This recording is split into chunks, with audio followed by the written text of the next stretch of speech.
আজ থেকে কয়েকদিন আগে ফেসবুক স্ক্রল করতে করতে আমার সামনে একটা হাদিস আসে। হাদিসটা এমন ছিল যে পৃথিবীর বুকে ভাই বোন যখন কথা বলে তখন উপরওয়ালা ফেরেশতাকে বলে যে সময়কে থামিয়ে দাও। তো তখন আসলে এটার কোনো মর্মার্থ আমি বুঝতে পারিনি।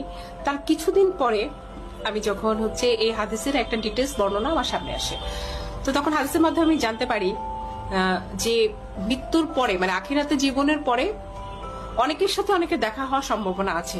যেমন মার সাথে সন্তানের, বাবার সাথে সন্তানের, স্বামী স্ত্রীর সাথে দেখা হওয়ার পসিবিলিটি আছে, কিন্তু ভাই বোনের সাথে কখনো কোনোদিন কারো আর দেখা হবে না।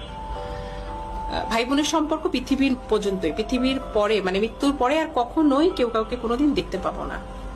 বিশ্বাস করেন, এই কথাটা শোনার পরে আমার মনের মধ্যে এক ধরনের যন্ত্রণা আমি অনুভব করছি যে পৃথিবীর পরে আমি শুধু আমার ভাইকে দেখতে পাবো বা আমি আমার বোনকে দেখতে পাবো, মৃত্যুর পরে আর কোনোদিন ওকে আমি